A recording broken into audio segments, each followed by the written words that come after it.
ये हमारा life process में जो हमारा फर्स्ट कॉन्सेप्ट है जिसको हमने बोला न्यूट्रिशन। इसके पहले वाले कॉन्सेप्ट में हम पढ़ रहे थे कि लाइफ प्रोसेस क्या चीज है। डिफरेंट टाइप की कोई भी चीज जो लाइफ है या लिविंग है तो उसमें कुछ प्रोसेस चलते हैं जिसके हम बात करते डिस्कशन कहते थे। सब पहला आया था हमारा nutrition, transportation, excretion and so on. तो यहाँ पर हम स्टार्ट करने जा रहे हैं हमारा फर्स्ट टॉपिक जो कि है आपका न्यूट्रिशन का टॉपिक। न्यूट्रिशन के टॉपिक में हमें क्या क्या देखना है। न्यूट्रिशन में मोड्स ऑफ न्यूट्रिशन या टाइप्स ऑफ न्यूट्रिशन को हम पहले देखेंगे। तो न्यूट्रिशन चीज क्या है? टू ऑब्टेन फूड, आप कोई फूड कंज्यूम करते हो, फूड कंज्यूम करने के बाद आपका फूड जो है आपके बॉडी में डाइजेस्ट होता है। किन्हीं किन्हीं बॉडी में या किसी बॉडी में या किसी लिविंग ऑर्गेनिजम्स के बॉडी में फूड जो है बॉडी के अंदर डाइजेस्ट होता है और किसी बॉडी में फूड जो है बॉडी के बाहर डाइजेस्ट होता है।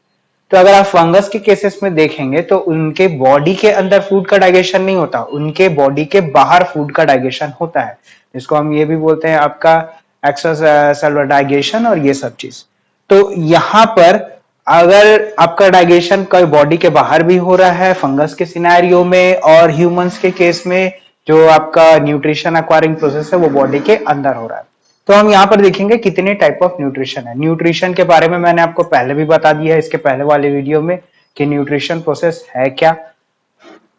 यहाँ पर हम टाइप्स ऑफ न्यूट्रिशन को ज्यादा कंसीडर करेंगे। तो टाइप्स ऑफ न्यूट्रिशन में हमारा सबसे पहला है आपका ऑटोट्रोपिक न्यूट्रिशन। ऑटोट्रोपिक न्यूट्रिशन है और एक और टाइप का न्यूट्रिशन है जिसको हम बोलते हैं हेटेरोट्रोपिक न्यूट्रिशन। ऑटोट्रोपिक न्यूट्रिशन चीज क्या है? ऑटोट्रोपिक न्यूट्रिशन वो मोड ऑफ न्यूट्रिशन है जिसमें एक लिविंग ऑर्गेनिज्म खुद से ऑब्टेन देयर फूड और सिंथेसाइज करता है। वो खुद से ही अपना फूड क्या है प्रोड्यूस करेगा, सिंथेसाइज करेगा, खुद से बनाएगा। तो ऐसा लिविंग ऑर्गेनिज्म जो खुद से अपने फूड को सिंथेसाइज करते हैं तो ऐसे लिविंग ऑर्गेनिज्म को हम बोलते हैं और इनके टाइप ऑफ न्यूट्रिशन को हम बोलते हैं ऑटोट्रोपिक न्यूट्रिशन बोलेंगे। तो ऑटोट्रोपिक न्यूट्रिशन में यहां पर प्लांट्स के कंसिडरेशन में आप देख रहे होगे तो प्लांट्स के कंसिडरेशन में सबसे पहले ये अपना फूड खुद से सिंथेसाइज करते हैं। तो ये डायग्राम आपको यहां पर बता रहा है कि ऑटोट्रोपिक न्यूट्रिशन हो कैसे रहा है।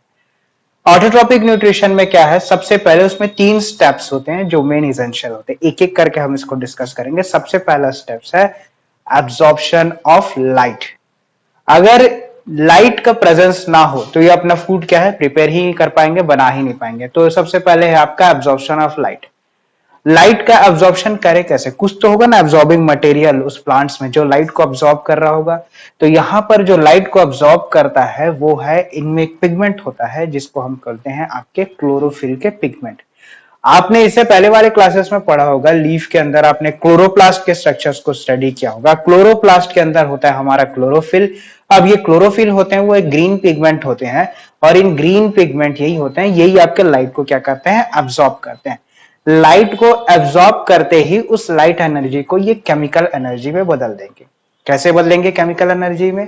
केमिकल एनर्जी में ऐसे बदलेंगे, सबसे पहले क्या करते हैं ये जो वाटर एब्जॉर्ब कर रहे हैं उस वाटर को ये क्या करते हैं स्प्लिट करते हैं, तोड़ देते हैं। अब H2O है वो स्प्लिट हो जाएगा और क्या कर रहे हैं ये एब्जॉर्ब क्या कर रहा है एटमॉस्फेयर से कार्बन डाइऑक्साइड। तो कार्बन डाइऑक्साइड को ये एब्जॉर्ब करते हैं। इन सब को कंबाइन करके ये एक ऐसा न्यूट्रिटिव फूड मटेरियल तैयार करते हैं, एक सिंपल मॉलिक्यूल तैयार करते हैं जिसको हम क्या बोलते हैं ग्लूकोज। केमिकल फॉर्मूला पढ़ते हैं C6H12O6, ये दिया हुआ था मोस्टली बुक्स में, आप देख सकते हैं अपने बुक में रेफर कर सकते हैं। तो यहाँ पर ये सब चीज होता है। तो आपका अगर देखा जाए वाटर जो होता है वो आपका H2O होता है और कार्बन डाइऑक्साइड तो यहाँ मेंशन ही है आपका CO2। तो इसमें रेस्ट ऑफ द ऑक्सीजन जो बच जाता है वही लीव्स के आपके स्टोमेटा से बाहर की ओर निकल जाता है। इसीलिए प्लांट्स क्या करते हैं ऑक्सीजन रिलीज करते हैं, क्योंकि दिन में वो कौन सा प्रोसेस करते हैं इस फूड मेकिंग के प्रोसेस को हम क्या बोलते हैं प्रोसेस ऑफ फोटोसिंथेसिस बोलते हैं। तो एक कैसा होता है। सेकंड स्टेप क्या है यहाँ पर? सेकंड स्टेप ये है, हमने तो पहले स्टेप में कर लिया एब्जॉर्प्शन ऑफ लाइट। अब सेकंड स्टेप ये होता है कि उसको केमिकल एनर्जी में कन्वर्ट करते हैं। अब केमिकल एनर्जी में कन्वर्ट करे कैसे? तो यहाँ पर फूड में आप देख रहे हो light energy is converted into chemical energy.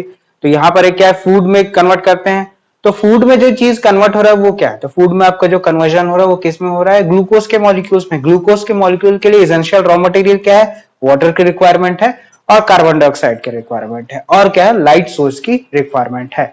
तो यहां से आपकी एनर्जी बनती है और ऑक्सीजन यहां से क्या होता है? रिलीज होता है। तो ये आपका ऑटोट्रॉपिक न्यूट्रिशन का टाइप है। अब ऑटोट्रॉपिक न्यूट्रिशन के बाद बात करते हैं हम हेट्रोट्रॉपिक न्यूट्रिशन का। हेट्रोट्रॉपिक न्यूट्रिशन क्या चीज है? ये क्या चीज है? हेट्रोट्रॉपिक न्यूट्रिशन में आप यहां पर देख रहे होंगे कि हेट्रोट्रॉपिक में भी 3 टाइप्स होते हैं। पहला आपका होलोजोइक न्यूट्रिशन है, दूसरा आपका सैप्रोफाइटिक न्यूट्रिशन या इसको सैप्रोफाइटिज्म भी बोल देते हैं, और तीसरा है आपका पैरासाइटिक न्यूट्रिशन, उसके आपका पैरासाइटिज्म बोलते हैं। ऑटोट्रॉपिक न्यूट्रिशन में क्या हो रहा था? प्लांट्स या कोई भी लिविंग ऑर्गेनिज्म खुद से अपना फूड को क्या करता है? सिंथेसाइज करता है, बनाता है, प्रिपेयर करता है। But in the case of heterotrophic nutrition यहां पर क्या होता है? जो आपके हेट्रोट्रॉपिक न्यूट्रिशन में अलग अलग टाइप के ये दूसरे लिविंग ऑर्गेनिजम्स पे डिपेंड रहते हैं अपने न्यूट्रिशन के लिए। ये खुद से अपना न्यूट्रिशन प्रिपेयर नहीं कर पाएंगे, ये दूसरे लिविंग ऑर्गेनिज्म के ऊपर डिपेंड रहते हैं अपनी फीड के लिए। तो ये क्या करेंगे? खुद का इनका फूड सिंथेसाइज इनके कैपेबिलिटी नहीं होती, ये दूसरों पे डिपेंडेंट होते हैं अपने फूड के लिए। तो ये क्या होगा? सबसे पहले यहां पर डिस्कशन करेंगे होलोजोइक न्यूट्रिशन का। क्या है ये होलोजोइक न्यूट्रिशन? यहां पर देख रहे होंगे, organism feed by ingesting solid organic matter then digested and absorb into the bodies. सबसे पहले यहां पर क्या करते हैं? ऐसे टाइप के लिविंग ऑर्गेनिज्म क्या करते हैं? पहले सॉलिड ऑर्गेनिक मैटर है उसको ये फीड करेंगे, उसके बाद उसका डाइजेशन होगा, उस फूड का क्या है? ब्रेकडाउन होगा, ब्रेकडाउन होके वो सिंप्लेक्स मॉलिक्यूल या सिंपलर मॉलिक्यूल्स में कन्वर्ट होंगे। वो सिंपलर मॉलिक्यूल्स पहले डाइजेस्ट होगा, फिर सिंपलर मॉलिक्यूल्स में कन्वर्ट होगा। जैसे हम डाइजेशन वाले जो कॉन्सेप्ट है इसमें देखेंगे, क्योंकि न्यूट्रिशन के आगे ही आपका डाइजेशन का कॉन्सेप्ट आएगा जिसको हम बोलते हैं ह्यूमन डाइजेशन। तो उसमें हम इसको और डिटेल से पढ़ेंगे। तो यहाँ पर आपके इंटेस्टाइन में ये सिंपल मॉलिक्यूल्स का ब्रेकडाउन होता है, और मॉलिक्यूल्स का ब्रेकडाउन होने के बाद वहां से सेल्स में ये मॉलिक्यूल्स जाते हैं, उनका ब्रेकडाउन होता है, वहां से एनर्जी क्या होती है? रिलीज होती है। तो आपके सिंपल शुगर मॉलिक्यूल्स होते हैं, उनका ब्रेकडाउन होता है और एनर्जी रिलीज होती है। कहां? सेल्स के अंदर। सेल्स के अंदर भी कहां? माइटोकॉन्ड्रिया में। आपने पढ़ा है ना, माइटोकॉन्ड्रिया में ही इसको बोलते हैं power house of the cell. तो वहां पर ये होगा। लेकिन सिंपल मॉलिक्यूल्स या फूड सिंपल मॉलिक्यूल्स में आपका ब्रेकडाउन कहां होता है? डाइजेशन के दौरान ही वो अपना सिंपल मॉलिक्यूल्स में कन्वर्ट हो जाता है। ये आप ध्यान रखिएगा। सेकंड है आपका सैप्रोफाइटिक न्यूट्रिशन। आप सैप्रोफाइटिज्म या सैप्रोफाइटिक न्यूट्रिशन क्या है? सैप्रोफाइटिक का मोस्ट इंपॉर्टेंट पॉइंट है dead and decaying, feed on dead and decaying matter. ये जिंदा लिविंग मैटर या जिंदा लिविंग बींग्स के ऊपर ये फीड नहीं करेंगे। ये जो जानवर या कोई भी लिविंग ऑर्गेनिज्म, पेड़ पौधे या कोई भी एनिमल जो डेड हो गया रहता है, मर गए होते हैं, ये उनके ऊपर फीड करना चालू करते हैं। तो उनके ऊपर फीड करने से क्या होता है? उनकी बॉडी को, अब लिविंग ऑर्गेनिज्म होगा तो वो अपना फूड अक्वायर करेगा, वो चीज समझ में आती है। लेकिन डेड है तो डेड या dead remains of animals and plants ये उनके ऊपर फीड करते हैं। अब उनकी भी बॉडी भी किससे बनी होती है? उनकी बॉडी भी आपकी किससे बनती है? सेल्स, टिश्यूज उसमें। तो सेल्स किसके बनाते हैं? प्रोटीन्स के। तो ये क्या करते हैं? उन्हीं के सेल्स को, उन्हीं की बॉडी को क्या करते हैं? डाइजेस्ट करना चालू कर देते हैं और उससे अपना फूड अक्वायर करते हैं, उससे न्यूट्रिशन अक्वायर करते हैं। कैसे? इसमें कुछ बैक्टीरिया है, फंगाई है, which digest the food externally before the nutrients are absorbed। तो ये क्या करते हैं? सबसे पहले डाइजेस्ट द फूड एक्सटर्नली। तो मैं बोला था ना, एक आपका होता है इंटरनल डाइजेशन और एक होता है आपका एक्सटर्नल डाइजेशन। इंटरनल डाइजेशन हमारे पेट में, तो हम जो फूड कंज्यूम करते हैं वो डाइजेशन हमारे पेट के अंदर होता है। बट यहाँ सैप्रोफाइटिक जो न्यूट्रिशन है, जो सैप्रोफाइटिक लिविंग बींग्स है, ये क्या करते हैं? पहले डाइजेशन होगा इनके बॉडी के बाहर, और वहां से फिर उसको डाइजेस्ट करने के बाद उस मॉलिक्यूल्स को ये अब्सॉर्ब करेंगे और ऐसा न्यूट्रिशन होगा। डाइजेशन हो जाएगा बाहर में, लेकिन मॉलिक्यूल्स जब वो ब्रेक डाउन हो जाएगा तब ये सिंपल मॉलिक्यूल्स को ये अपने बॉडी के अंदर लेते हैं। पूरा डाइजेशन का प्रोसेस वो क्या है? बाहर ही होता है। हमारे बॉडी में डाइजेशन का प्रोसेस अंदर होता है, और फिर जो ब्रेक डाउन होने के बाद हमारे सेल्स में जाके फिर वो एनर्जी रिलीज होती है और उसका प्रिपरेशन होता है। तो ये सैप्रोफाइटिक। तो इसमें क्या है? इसमें एक्सेप्शनली आप देखेंगे आपके जो फंगस होते हैं, फंगस आप देखते होंगे। अगर एग्जांपल में आपको एक कॉमन लैंग्वेज बताऊं तो आप जो मशरूम्स का एग्जांपल देखते हो, तो रेनी सीजन है, अभी रेनी सीजन हो रहा है, तो जो भी प्लांट्स है, एनिमल्स है, या कोई प्लांट या एनिमल मर गया है बाहर में, तो उसकी बॉडी क्या सड़ना चालू करती है, तो ये बैक्टीरिया और फंगस क्या करते हैं, उसके ऊपर ग्रो करना चालू करते हैं और ह्यूज नंबर में क्या होते हैं, मल्टीप्लाई करते हैं। ये कुछ ऐसे एंजाइम्स को अपने बॉडी से रिलीज करते हैं जो उनकी बॉडी को बाहर में ही डाइजेस्ट करना चालू कर देती है। अब जब बाहर में ये बॉडी को डाइजेस्ट करना चालू करती तो होता क्या है, जैसे बाहर में ये डाइजेशन स्टार्ट होता है, बॉडी क्या होती है, वो गलने लगती है। तो उसमें आपको ये स्मेल आता होगा, जैसे कभी सड़ने लगती है, डिके होने लगती है तो स्मेल आता है। तो एक्चुअली वो क्या है, एक्सटर्नल डाइजेशन का प्रोसेस वहां पर स्टार्ट हो गया है। तो यहां पर ये प्रोसेस स्टार्ट हो जाता है और उसको वो सिंपल मॉलिक्यूल्स में कन्वर्ट करने के बाद, पूरे बॉडी को बाहरी डाइजेस्ट करके कन्वर्ट करने के बाद फिर ये इसको ऑब्जॉर्व करते हैं। और आप देखेंगे कि फंगाई पूरे पेड़ पे, सड़े हुए पेड़ पे आप देखेंगे पूरे फंगस डेवलप हो गए रहते हैं, या एनिमल्स है, एनिमल्स की पूरी बॉडी में फंगस या बैक्टीरिया की कॉलोनी डेवलप हो गई होती है। तो ये आपका सैप्रोफाइटिक न्यूट्रिशन ऐसे एक्वायर करता है। बात करते हैं पैरासाइटिज्म। अब पैरासाइटिज्म देखते हैं, तो पैरासाइटिज्म में एक चीज आपको समझनी होगी कि पैरासाइटिज्म में ये तो है कि इनको अपना होस्ट सेल चाहिए होता है पैरासाइटिज्म। तो कुछ कुछ पैरासाइटिक न्यूट्रिशन के केसेस में ये देखा गया है कि जब ये अपने होस्ट के ऊपर फीड करता है, अब होस्ट चीज क्या है, होस्ट मतलब उस लिविंग ऑर्गेनिज्म को बोलते हैं जिसके ऊपर पैरासाइटिक लिविंग बींग्स क्या करते हैं, फीड करते हैं।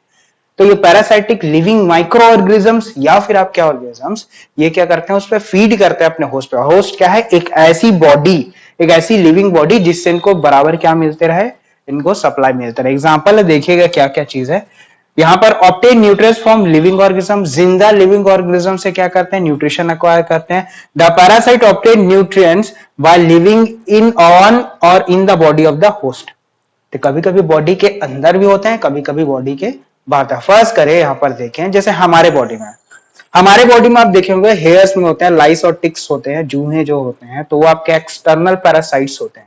अब एक्सटर्नल पैरासाइट्स में लाइस और टिक्स आ गए, इनको एक्सटर्नल पैरासाइट्स क्यों, क्योंकि ये हमारे बॉडी के सरफेस में बाहर में होते हैं और वहां से ये हमारा ब्लड सक करते रहते हैं और उससे न्यूट्रिशन एक्वायर करते हैं। Where is in case of, अगर हमारे स्मॉल इंटेस्टाइन में देखें, अगर आप पिग्स में देखें, पिग्स के स्मॉल इंटेस्टाइन में देखें या हमारे स्मॉल इंटेस्टाइन में देखें, ठीक है, तो इसमें क्या होता है, डिफरेंट टाइप्स ऑफ वर्म्स होते हैं, बैक्टीरियाज होते हैं जो कि क्या करते हैं, स्मॉल इंटेस्टाइन में प्रेजेंट करते हैं और ये वहां वो इंटेस्टाइन के थ्रू इनको क्या मिलते रहता है, न्यूट्रिशन मिलते रहता है। तो एक प्रोसेस यहां पर यह भी है कि इनको, तो एक्सटर्नल पैरासाइट बॉडी के सरफेस में बाहर से न्यूट्रिशन लेना, इंटरनल पैरासाइट मतलब बॉडी के अंदर, जैसे मैंने आपको एग्जांपल बताया ह्यूमंस के केस में इंटेस्टाइन या पिग्स के केस में टेप वर्म्स एक्सेट्रा, ये आपके उसमें होता है। तो उनके अंदर से वो न्यूट्रिशन को लेंगे, तो वो ऑब्जॉर्व करते रहते हैं, तो वहां पर ये पनपते हैं, जिंदा रहते हैं और जीते हैं। तो इनको बोलते हैं पैरासाइटिक न्यूट्रिशन। प्लांट्स में भी आप देखेंगे पैरासाइटिक न्यूट्रिशन होता है। और एक आपका एक और कॉन्सेप्ट होता है जिसको बोलते हैं सिम्बायोटिक न्यूट्रिशन। सिम्बायोटिक न्यूट्रिशन यहां पर उतना मेंशन नहीं है, लेकिन ये भी एक कॉन्सेप्ट है, सिम्बायोटिक न्यूट्रिशन। सिम्बायोटिक न्यूट्रिशन भी वो मोड ऑफ न्यूट्रिशन है जिसमें दो लिविंग ऑर्गेनिज्म एक दूसरे के साथ कोऑर्डिनेट करते हैं। जैसे कि आप देखेंगे ट्रीज है, ट्रीज को अगर नाइट्रोजन की रिक्वायरमेंट है तो एक बैक्टीरिया होता है जिसको हम बोलते हैं राइजोबियम। राइजोबियम क्या करता है, राइजोबियम प्लांट्स के रूट्स में जाके बैठ जाता है। वो एक स्पेसिफिक प्लांट होता है, अब इसको कमेंट पे लिखेंगे कि वो प्लांट कौन सा है जिसके रूट्स में राइजोबियम बैक्टीरिया होता है, आप इसको कमेंट में करके मुझे बताइएगा। तो राइजोबियम उस प्लांट के रूट पे जाके बैठते हैं, उस ट्री के रूट्स पे जाके बैठते हैं और ये क्या करते हैं, एटमोस्फेयर में जो नाइट्रोजन होते हैं, एटमोस्फेयर के जो नाइट्रोजन होते हैं उसको वो क्या करते हैं, केमिकली आपके केमिकल्स में कन्वर्ट कर देते हैं। तो एटमोस्फेरिक नाइट्रोजन को वो केमिकल्स में कन्वर्ट कर देते हैं और क्या होता है, फिर ये नाइट्रोजन को ये क्या करते हैं, इनटेक करने देता है। तो क्या करता है, फिर रूट्स को क्या होता है, सॉइल्स में क्या करता है, नाइट्रोजन का परसेंटेज रिच हो जाता है। तो इनमें क्या होता है, ये जिस जिस जगह पर प्लांट्स के रूट्स पे रहेंगे वहां पर नाइट्रोजन रिच वो सॉइल हो जाता है, वो एरिया हो जाता है, क्योंकि ये क्या करता है, एटमोस्फेरिक न्यूट्रिएंट को या एटमोस्फेरिक नाइट्रोजन को ये क्या करते हैं, आपके नाइट्रेट्स में कन्वर्ट कर देते हैं। तो क्या करेंगे, नाइट्रोजन को कन्वर्ट कर देंगे आपके केमिकली सॉइल में, और सॉइल में जैसे ही कन्वर्जन होता है तो वो सॉइल क्या होता है, फिर नाइट्रोजन रिच हो जाता है, और धीरे धीरे फिर क्या होता है, इनके जड़ के आसपास नाइट्रोजन का कंसंट्रेशन बढ़ने लगता है। और प्लांट के लिए नाइट्रोजन बहुत ही इसेंशियल कंपोनेंट है ग्रो करने के लिए। तो इनडायरेक्टली ये प्लांट की हेल्प करते हैं उसको ग्रो करने में, सिम्बायोटिक एसोसिएशन में। तो प्लांट फिर उनको क्या करता है, प्लांट उनको शेल्टर देता है, प्लांट उनको फूड देता है कंज्यूम करने के लिए, तो उनके रूट से उनको क्या मिलता है, न्यूट्रिशन एक्वायर करते हैं। तो ये क्या करते हैं, आप ऐसा समझ सकते हैं, ये उसको खाना बनाने का सामान लेके दे रहे हैं और वो फूड प्रिपेयर करके इनको सप्लाई करता है। तो इसमें दोनों का फायदा होता है। कई सिम्बियोटिक न्यूट्रिशन या कई सिम्बियोसिस ऐसा होता है जिसमें सिर्फ एक को फायदा होता है। कई सिम्बियोटिक न्यूट्रिशन ऐसा होगा जिसमें किसी को कम होता है, किसी को ज्यादा होता है। बात अगर कंसीडर करें तो आपने यहाँ पर पहले देखा जो आपका 3 मोड्स ऑफ न्यूट्रिशन था वो था। इस 3 मोड ऑफ न्यूट्रिशन में अब आगे हम देखेंगे ये मोड ऑफ न्यूट्रिशन में कि ऑटोट्रोपिक न्यूट्रिशन कैसे काम करता है, तो वो मैं आपको बताऊंगा नेक्स्ट वीडियो।